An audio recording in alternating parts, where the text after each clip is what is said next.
Hello friends, मेरा नाम है Namit Agarwal and welcome to my channel Desi Angrez. आज मैं एक बहुत ही ज़बरदस्त साईफाई सीरीज़ की बात करने जा रहा हूँ जिसका नाम है सेंस8। और मेरा रिकमेंडेशन इसके लिए मस्ट वॉच है। बहुत ही बढ़िया सीरीज़ है और इसका कंसेप्ट बहुत ही यूनिक और इनोवेटिव है। तो इससे पहले कि मैं रिव्यू शुरू करूँ, आप लोग जल्दी से मेरे चैनल को सब्सक्राइब कर लीजिए ताकि आपको और भी टीवी सीरीज़ और मूवीज़ के रिव्यूज़ के नोटिफिकेशन मिल सके। डिस्क्रिप्शन की बात करता हूँ। दुनिया के अलग अलग देशों में रहने वाले 8 लोग अचानक से मेंटली लिंक्ड हो जाते हैं और इन 8 लोगों की जान को खतरा है एक दुश्मन से और वो इन्हें मारना चाहता है। तो आइए और बात करते हैं सीरीज़ के बारे में। इस सीरीज़ को दिखाया गया था 2015 से 2018 के बीच में और इसमें मात्र 2 सीजन्स हैं। इस सीरीज़ के क्रिएटर्स के नाम हैं द वाचाउस्कीज और जे माइकल स्ट्रैक्जिंस्की और ये सीरीज़ नेटफ्लिक्स पर अवेलेबल है। तो सबसे पहले तो सीरीज़ का नाम समझ लीजिए। सीरीज़ का नाम है सेंस8, जिसमें लास्ट में नंबर है 8। ये वर्ड प्ले है सेंसेट वर्ड पर। एक्चुअली सेंसेट वर्ड की स्पेलिंग है SENSATE। इसका मतलब होता है कि जिसके पास एबिलिटी होती है फिजिकली चीज़ों को सेंस करने की। अब आपको मैंने क्रिएटर्स के नाम जो बताए उनमें से एक का नाम है द वाचाउस्कीज। ये नाम शायद आप लोग जानते होंगे। जी हाँ, यही है द मैट्रिक्स वाली मूवी सीरीज़ के डायरेक्टर्स। और मैट्रिक्स वाली मूवीज़ जिन्होंने देखी है उन्हें पता होगा कि क्या ज़बरदस्त मूवीज़ थी ये। खैर, जब मैं फ्यूचर में मैट्रिक्स का रिव्यू दूंगा तब और भी बताऊंगा वाचाउस्कीज के बारे में, लेकिन आप इसी से अंदाज़ा लगा लीजिए कि ये वाली सीरीज़ भी काफ़ी अच्छी है। बहुत ही इनोवेटिव और यूनिक कंसेप्ट है सीरीज़ का, जैसे मैंने बताया ही आपको, और कहानी तो ऑसम है ही। खैर, ये सुनिए, इस शो की कास्ट अच्छी खासी लंबी चौड़ी है और मल्टीनेशनल है। मल्टीनेशनल बोले तो काफ़ी सारे देशों से इसमें एक्टर्स काम कर रहे हैं। अब आप बोलेंगे कि वो तो हर मूवी या सीरीज़ में करते ही हैं, लेकिन इसमें कुछ ज़्यादा ही देशों से एक्टर्स को कास्ट किया गया है। चूँकि 8 लोग मेंटली लिंक्ड होते हैं, जैसा मैंने आपको डिस्क्रिप्शन में बताया, तो वो सभी अलग अलग 8 देशों से हैं।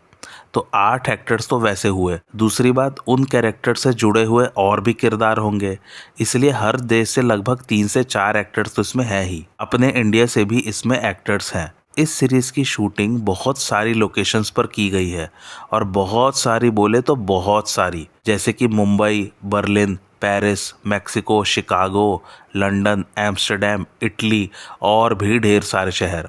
और इस सीरीज़ को इस बात के लिए अवार्ड भी मिला है जो कि है लोकेशंस मैनेजर गिल्ड अवार्ड, और भी ढेर सारे बड़े बड़े अवार्ड जीते हैं इस सीरीज़ ने। खैर, आइए अब कहानी शुरू करते हैं। तो इसमें 8 अलग अलग लोग अलग अलग देशों में रहने वाले साइकिकली लिंक्ड हो जाते हैं और एक दूसरे को महसूस करना शुरू कर देते हैं। ये होता है एक एंजेलिका नाम की वुमेन के कारण, जो अपने आप को मार लेती है ताकि उसको विस्पर्स नाम का एक आदमी पकड़ ना सके। 8 लोग मेंटली और इमोशनली लिंक्ड हो जाते हैं। अब मैं बार बार बोल तो रहा हूँ कि लिंक्ड हो जाते हैं, बट इसका असली मीनिंग है क्या?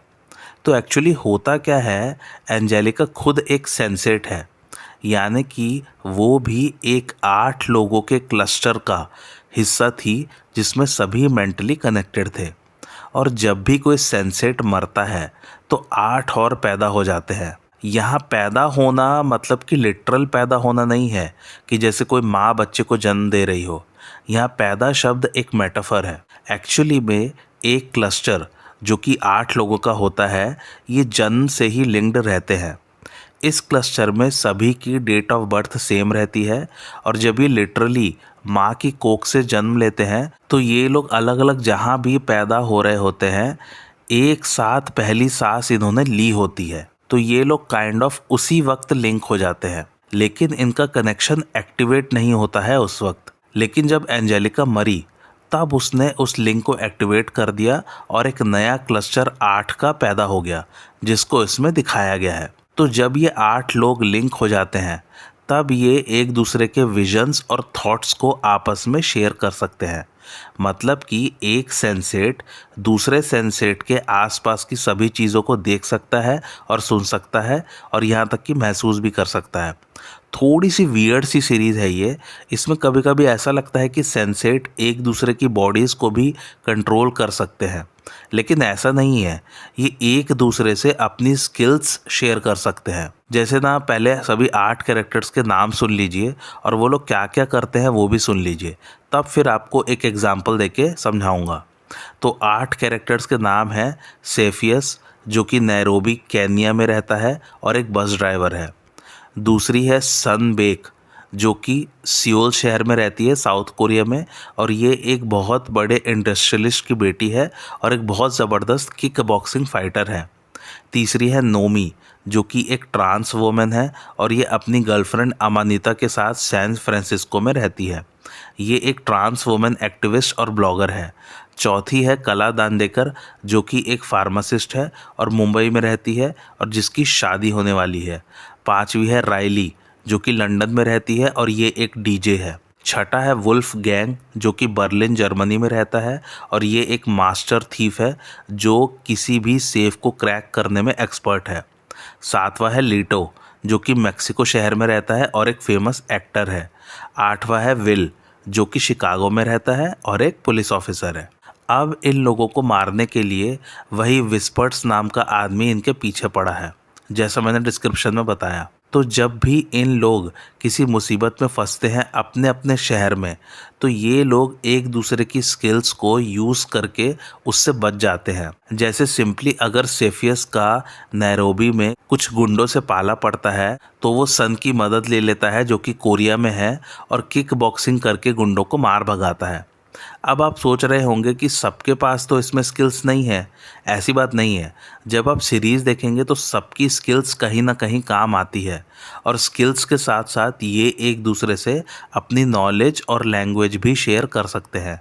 यानी कि जिसको इंग्लिश बोलना नहीं आता वो भी इंग्लिश आसानी से बोल सकता है, क्योंकि ये लोग मेंटली लिंक्ड है आपस में एक दूसरे से। तो फर्स्ट सीजन में जैसे ही इस क्लस्टर का जन्म होता है, मेटाफोरिकली ऑब्वियसली, तो सभी एक दूसरे की आवाज़ें और विजन्स सुनने और देखने लग जाते हैं और उन्हें समझ में नहीं आ रहा होता है कि हो क्या रहा है।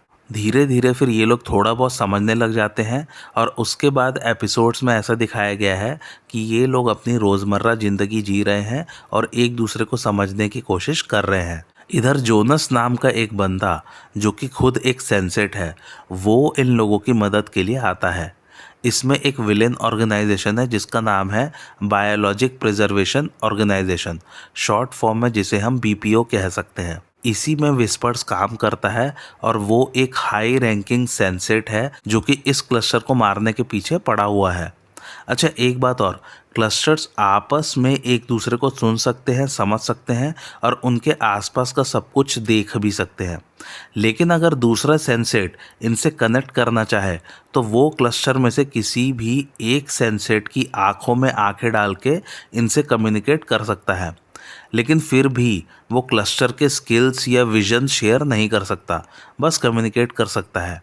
ये इसलिए बताया क्योंकि जोनस, जो इनकी मदद के लिए आता है, वो कभी कभी ऐसे ही बाकी सबसे बात करता है। सेकंड सीजन में दिखाते हैं कि क्लस्टर के 8 लोग अब एक दूसरे के अकस्टम्ड हो गए हैं और आसानी से एक दूसरे से कनेक्ट कर सकते हैं और उनकी स्किल्स यूज़ कर सकते हैं।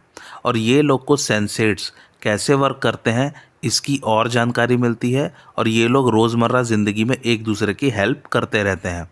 और ये लोग और भी सेंसेट से मिलते हैं जिसमें से काफ़ी सारे फ्रेंडली नहीं होते हैं और इनके पीछे अभी भी विस्पर्स हाथ धो के पड़ा है। अब थोड़ा सा विस्पर्स के बारे में जान लेते हैं। दरअसल विस्पर्स एंजेलिका के क्लस्टर में था और उसका नाम था मिल्टन ब्रेंट, और एंजेलिका वही है जिसने शुरू में सुसाइड कर लिया था। तो एक्चुअली जब मिल्टन काफ़ी समय तक सेंसेट था तब उसे एक दिन लगा कि क्या वो इस एबिलिटी को अपने लिए हमेशा ज़िंदा रहने के लिए यूज़ कर सकता है। तो उसने फिर अपने ही क्लस्टर के मेंबर्स पर एक्सपेरिमेंट्स करना शुरू कर दिया, क्योंकि वो सेंसेट्स को और अच्छी तरह से समझना चाहता था।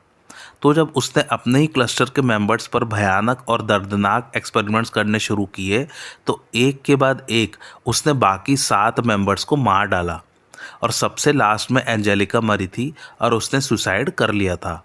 लेकिन उससे पहले उसने नया क्लस्टर को बर्थ दे दिया था। तो विस्पर्स सेंसेट्स को एक तो एक्सपेरिमेंट्स के लिए हंट कर ही रहा था, दूसरी बात वो काफ़ी सारे सेंसेट्स को लोबोटमाइज कर चुका था। लोबोटोमाइज मतलब कि उन सेंसेट्स का दिमाग काम करना बंद कर दिया था और विस्पर्स उनकी आंखों में देख के उनके बॉडीज़ को कंट्रोल कर सकता है और यही ज़ॉम्बी सेंसेट्स इस सीरीज़ के मेन क्लस्टर पर हमला करता रहता है। और विस्पर्स के एक्सपेरिमेंट्स का सिर्फ एक ही मकसद है कि किसी तरह वो अमर हो जाए और उसका कॉन्शियसनेस कभी मरे ही ना और वो किसी भी सेंसेट के थ्रू हमेशा जीता रहे। और ये सब उसने जब बीपीओ ज्वाइन किया उसके बाद शुरू किया था। बीपीओ एक ऐसी संस्था है जिसका काम है सभी सेंसेट्स को मारना, क्योंकि वो लोग ह्यूमंस के लिए खतरा है, ऐसा बीपीओ का मानना है। लेकिन जब बीपीओ 1952 में बना था तब उसका बिल्कुल उल्टा मकसद था। उसका मकसद था सेंसेट्स को प्रोटेक्ट करना। लेकिन जब 9/11 वाले टेररिस्ट अटैक्स अमेरिका में हुए तब लोगों को सेंसेट्स से डर लगने लगा और वो उन्हें एक थ्रेट की तरह देखने लग गए। उसके बाद बीपीओ के अंदर दो ग्रुप्स बन गए। एक तो वो जो कि ओरिजिनल गोल को फॉलो करना चाहते थे, यानी कि सेंसेट्स को प्रोटेक्ट करने का, लेकिन दूसरा ग्रुप सेंसेट्स को खतरा मान के उन्हें मारना चाहते थे। और जोनस भी बीपीओ का ही एम्प्लॉय था और वो सेंसेट्स को प्रोटेक्ट करना चाहता था। लेकिन जब विस्पर्स यानी कि मिल्टन ने बीपीओ ज्वाइन किया तो वो सेंसेट्स को मारना चाहता था।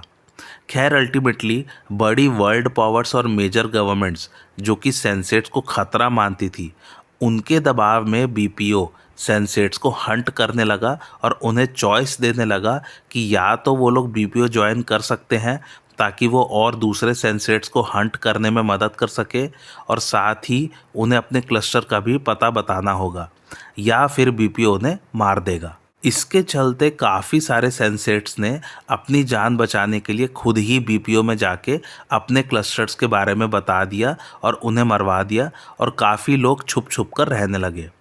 तो इसलिए विस्पर्स इन लोगों के पीछे पड़ा हुआ है। एक तो बीपीओ की तरफ से आदेश है ही कि सभी सेंसेट्स को मारना है, और दूसरा विस्पर्स का खुद का पर्सनल मकसद है उन्हें कैद करके उन पर एक्सपेरिमेंट्स करने का। इसलिए वो इनके पीछे हाथ धो के पड़ा हुआ है। लास्ट में बीपीओ वुल्फ गैंग को किडनैप कर लेता है और इसके बदले में सेंसेट्स विस्पर्स को किडनैप कर लेता है। और सेंसेट्स बोलते हैं कि तुम हमारे क्लस्टर के मेंबर वुल्फ गैंग को छोड़ो, नहीं तो हम यहाँ विस्पर्स को मार डालेंगे। खैर इसके बाद आखिरी में क्या होता है ये सब जानने के लिए आप लोग सीरीज़ देखिए। तो एपिसोड्स की कहानी कंटिन्यूस चलती रहती है। सेंसेट्स कभी विस्पर्स से बच रहे हैं तो कभी बीपीओ से और कभी अपनी डेली लाइफ की परेशानियों से जूझ रहे हैं। बस यही सब दिखाया गया है एपिसोड्स में। एक्शन ज़बरदस्त है और कहानी बहुत मस्त है और असली लोकेशंस पर जाके शूटिंग हुई है, तो आपको ये सीरीज़ देखने में और मज़ा आएगा। इस शो के पहले सीज़न की शूटिंग 9 शहरों में हुई है 8 देशों में, और सेकंड सीज़न की शूटिंग 16 शहरों में हुई है 11 देशों में। चूँकि हर जगह एक डायरेक्टर जाके सारी शूटिंग नहीं कर सकता था, इसलिए एज सच इस सीरीज़ के एपिसोड्स के एक या दो पर्टिकुलर डायरेक्टर्स नहीं हैं, बहुत सारे डायरेक्टर्स हैं। तो इस सीरीज़ के लिए प्रोड्यूसर्स ने लोकेशंस के लिए अलग अलग डायरेक्टर्स हायर किए थे, जिसमें क्रिएटर्स वाचोव्स्कीज और माइकल स्ट्रेक्जिंस्की भी है। अब ये सुनिए, नेटफ्लिक्स ने 2 सीज़न के बाद ही इस शो को कैंसिल कर दिया था, क्योंकि इतनी अच्छी सीरीज़ होने के बावजूद इसको ज़्यादा ऑडियंस नहीं देख रही थी और इसके प्रोडक्शन कॉस्ट बहुत हाई थे, क्योंकि कई देशों और शहरों में जाके शूटिंग करनी पड़ रही थी। लेकिन फिर लोगों ने खूब पेटिशन किया कि इसके और सीजन्स आने चाहिए, तो फिर एक स्पेशल एपिसोड बनाया गया जो कि 2.5 घंटे का था और उसमें इसकी कहानी ख़त्म कर दी गई। इसलिए सेकंड सीज़न का लास्ट एपिसोड 2.5 घंटे का है। ये शो लेकिन ऑडियंस के बीच में काफ़ी हिट रहा है और उन्हें ये बहुत पसंद आया है। एनीवे, मेरी तरफ से रिकमेंडेशन मस्ट वॉच है। कहानी ज़बरदस्त है और इस सीरीज़ का कंसेप्ट बहुत ही यूनिक और इनोवेटिव है, जैसा कि मैं बार बार कह ही रहा हूँ। और सभी एक्टर्स की एक्टिंग बेमिसाल है और शूटिंग लोकेशंस ऑसम है और एक्शन भी लाजवाब है इसमें। सो ज़रूर देखिए इस सीरीज़ को और एंजॉय कीजिए। आइए अब कुछ मज़ेदार फैक्ट्स की बात करते हैं। तो पहला फैक्ट यह है कि चूँकि इसकी शूटिंग काफ़ी सारी लोकेशंस पर हुई है, तो इसके कास्ट और क्रू ने 1 लाख माइल्स का फ़्लाइट टाइम कंप्लीट कर लिया था, जिसका मतलब है कि पूरी पृथ्वी का 4 बार चक्कर काटना। दूसरा फैक्ट यह है कि इस सीरीज़ में 8 का बड़ा महत्व है। क्लस्टर के मेंबर्स 8 हैं और इन सभी मेंबर्स का जन्म हुआ था 8 अगस्त को, यानी कि 8वें महीने में 8 तारीख को। तीसरा फैक्ट ये कि इस सीरीज़ का पर एपिसोड बजट $9 मिलियन के आसपास था और ये नेटफ्लिक्स का उस समय का सबसे कॉस्टलीस्ट प्रोडक्शन रहा था। चौथा फैक्ट ये कि इसके क्रिएटर माइकल स्ट्रैक्जिंस्की ने थॉर मूवी जो कि 2011 में रिलीज़ हुई थी उसकी स्क्रिप्ट लिखी थी। पांचवा और आखिरी फैक्ट ये कि सेंसेट्स का लैटिन नाम है होमो सेंसोरियम और ये नॉर्मल ह्यूमन से सुपीरियर ह्यूमंस है। नॉर्मल ह्यूमंस को लैटिन भाषा में होमो सेपियंस कहते हैं। IMDb रेटिंग की बात करूँ तो वो है 8.2, जिसे रेट किया लगभग 1,62,000 लोगों ने। मेरा रिकमेंडेशन मैं बता ही चुका हूँ, मस्ट वॉच है, बहुत ही बढ़िया सीरीज़ है और इसकी कहानी बहुत ही ज़बरदस्त है। और द वचोस्कीस ने लिखी है, जिन्होंने मैट्रिक्स लिखी है, तो आप समझ ही सकते हैं कि इसकी कहानी कितनी अच्छी होगी। तो आप लोग को आज का रिव्यू कैसा लगा मुझे कमेंट करके ज़रूर बताइए और मेरे चैनल देसी अंग्रेज को लाइक शेयर और सब्सक्राइब ज़रूर कीजिए। Thanks for watching.